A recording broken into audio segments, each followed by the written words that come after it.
Baiklah hadirin, selanjutnya kita masuk ke sesi webinar dengan tema membangun reputasi perusahaan BUMN dan BUMD melalui public relation. Webinar kali ini akan disampaikan oleh Ibu Dr. N. Nurlaila Arif MBA. Beliau merupakan Ketua BPC Perhumas Bandung. Untuk itu kepada Ibu Dr. N. Nurlaila Arif MBA kami persilahkan. Baik, terima kasih. Assalamualaikum warahmatullahi wabarakatuh. Ya, terima kasih atas kesempatannya. Mohon dari panitia bisa memberikan akses untuk saya bisa share materi ya. Terima kasih Prof. Widodo. Senang sekali bisa bertemu di sini ya. Di sini banyak sekali sahabat-sahabat ya. Dan saya kali kedua untuk hadir ya bersama Trust & Co ini. Terima kasih Ibu Susi dan Pak Tri yang sudah kedua kalinya mengundang saya untuk bergabung. Juga salam hormat untuk sahabat-sahabat BUMN dan BUMD serta seluruh audiens yang hadir menyimak baik secara langsung di webinar ini maupun melalui channel YouTube-nya dari Trust & Co ya. Baik, mohon panitia bisa memberikan akses, ini masih berjalan. Jadi hari ini saya akan menyampaikan sharing ya bagaimana tentang praktik ya khususnya praktik pengelolaan reputasi untuk BUMN dan BUMD yang berbasis digital. Ya, terima kasih yang sudah memberikan akses pada panitia. Apakah slide saya sudah terlihat? Ya, baik, tema yang diberikan oleh panitia kepada saya adalah bagaimana membangun reputasi BUMN dan BUMD melalui digital PR, dan fokus yang akan saya sharing untuk teman-teman yang hadir ini lebih kepada bagaimana pengelolaan data driven, digital, kemudian from relation into collaboration. Singkat tentang saya di sini ya, selain sebagai Ketua Perhumas Bandung, saya juga sebagai full-time lecturer di ITB dan Director of Communication School of Business Management ITB.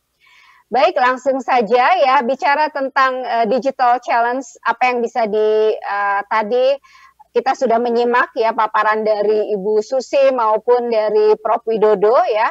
Luar biasa sekali tantangan kita, kemudian bagaimana dari tantangan ini merubah dari tren, kemudian perilaku ya. Kemudian jika kita bisa hadir, baik teman-teman praktisi PR maupun komunikasi di BUMN dan BUMD, dan kita bisa menawarkan yang lebih pasti ya, artinya program-program yang memang mengsegmentasinya lebih tepat, tentu kita akan lebih unggul dibandingkan yang lainnya ya. Itulah kenapa data ini sangat penting sekali untuk mendukung pengambilan keputusan kita, bukan hanya berdasar intuisi saja, tapi memang kita menguasai pengelolaan data, kemudian mampu mengoptimalkan data itu untuk aktivitas di kehumasan. Nah, ini ingin saya juga mengingatkan kembali bagaimana model komunikasi yang terus berubah ya dari sebelumnya yang hanya sedikit orang yang memproduksi dan mengkonsumsi data, tapi saat ini kita melihat bagaimana banyaknya orang-orang semua mereka mampu memproduksi data dan di saat yang bersamaan juga mengkonsumsi data tersebut. Jika kita melihat ya Bapak Ibu dan teman-teman yang hadir, beberapa waktu yang lalu ya, kalau yang merangkap selain kehumasan, kemudian di marketing communication, di mana ketika kita harus mengumpulkan data, tentu banyak sekali pakar yang mengajarkan untuk ya, if you want to know how a lion hunts, don't go to the zoo, go to the jungle. Ya, jadi bagaimana kita disarankan untuk mengobservasi audiens kita, mengobservasi kebiasaan dari audiens VR ini dengan langsung melihatnya di lapangan dengan natural setting ya seperti apa adanya, tapi saat ini kelihatannya fakta ini sudah berubah ya. Kenapa demikian? Karena kita sebenarnya untuk mengumpulkan data banyak sekali yang bisa dilakukan ya.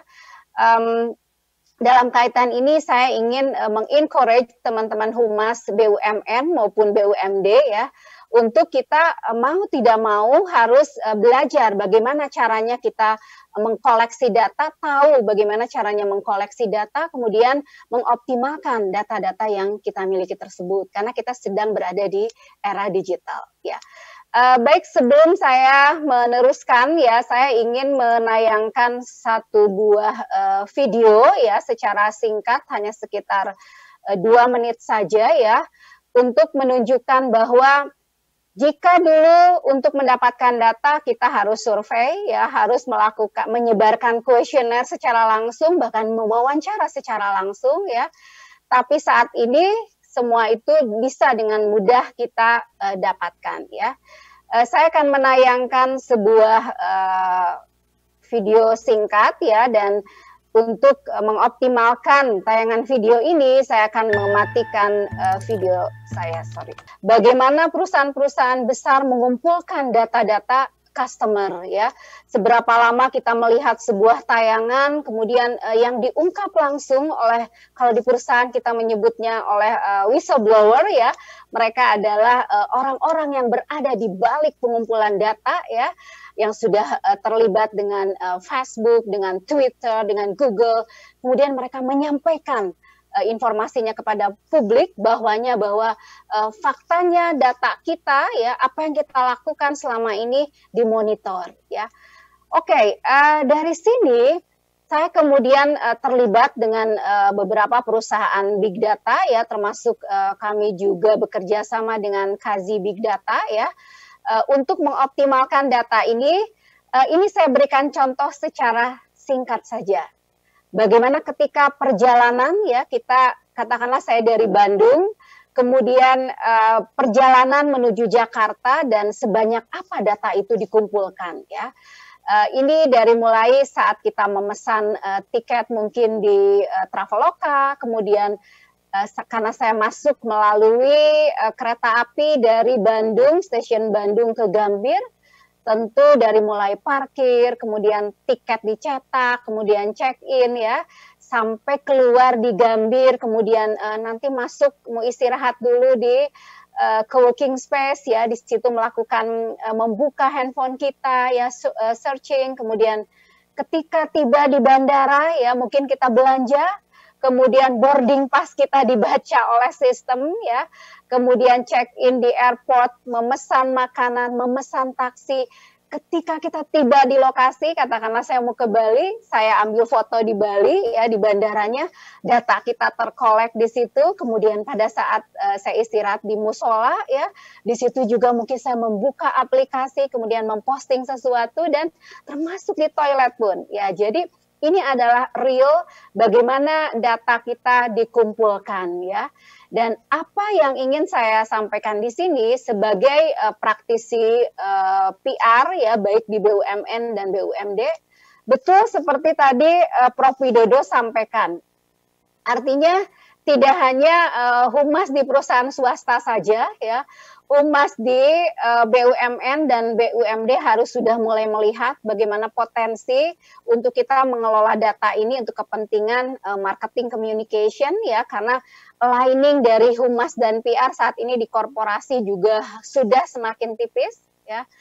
Bagaimana kita harus mampu mengoptimalkan konten atau knowledge kita di bidang di PR ini bisa sejalan dengan program-program yang akan kita sebarkan, ya.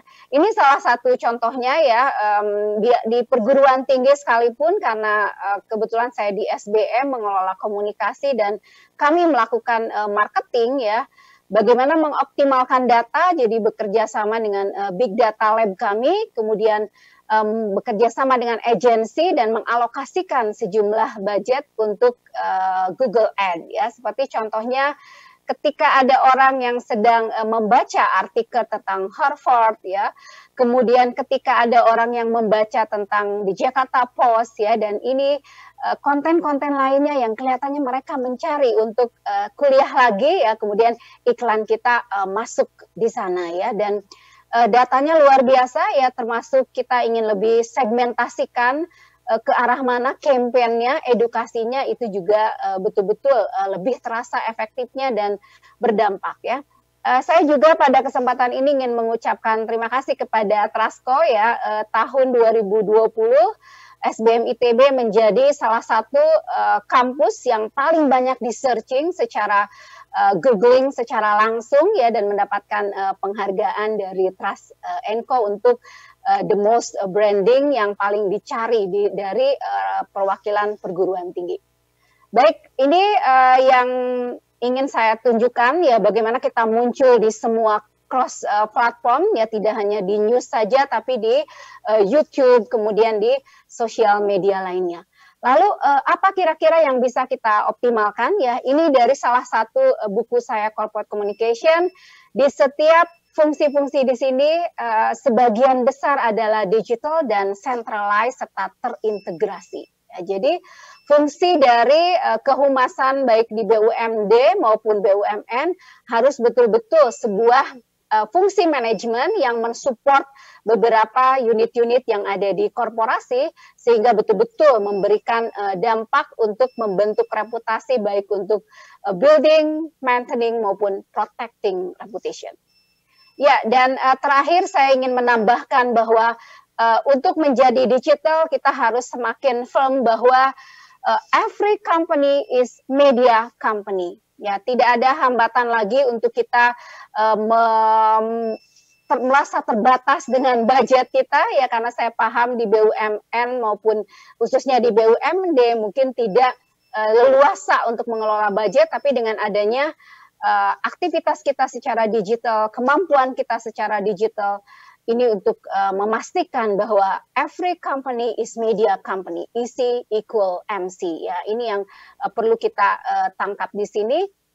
Saya kira untuk strateginya ini yang paling banyak digunakan oleh praktisi. Kita bisa menggunakan digital media strategi PESO ya, paid, earn, share, and own media, dan kita bisa melihat bagaimana di mana kita bisa masuk ya, termasuk hal-hal kecil ya, seperti bagaimana kita bisa mengoptimalkan signature kita ya, profile signature ketika mengirim email, kemudian di situ konten-konten apa yang bisa kita bentuk ya. Oke, terakhir ya, saya kira ini akan saya skip, dan aligning dengan digital ini sangat perlu menentukan terlebih dahulu objektifnya apa saja ya, dari mulai to influence ya, pengaruh, memberikan pengaruh, kemudian to educate ya, to entertain, dan to action.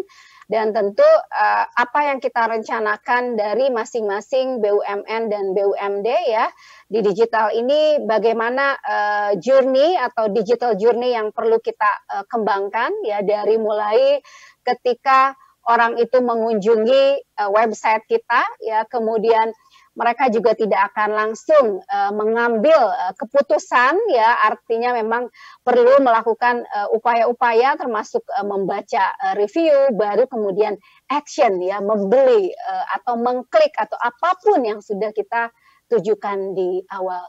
Nah, kesemua dari digital journey ini adalah sebuah story di mana peran PR bisa muncul di sini ya. Bagaimana kita bisa memberikan pengaruh-pengaruh pada saat orang ini mengunjungi semua media yang kita punya ya, semua platform atau cross platform yang kita punya, sehingga mereka bisa melakukan aktivitas yang namanya menghubungi atau apapun yang ingin kita harapkan. Oke, saya kira itu sharing singkat saya kesempatan sore hari ini, karena saya diberikan waktu tidak terlalu lama ya.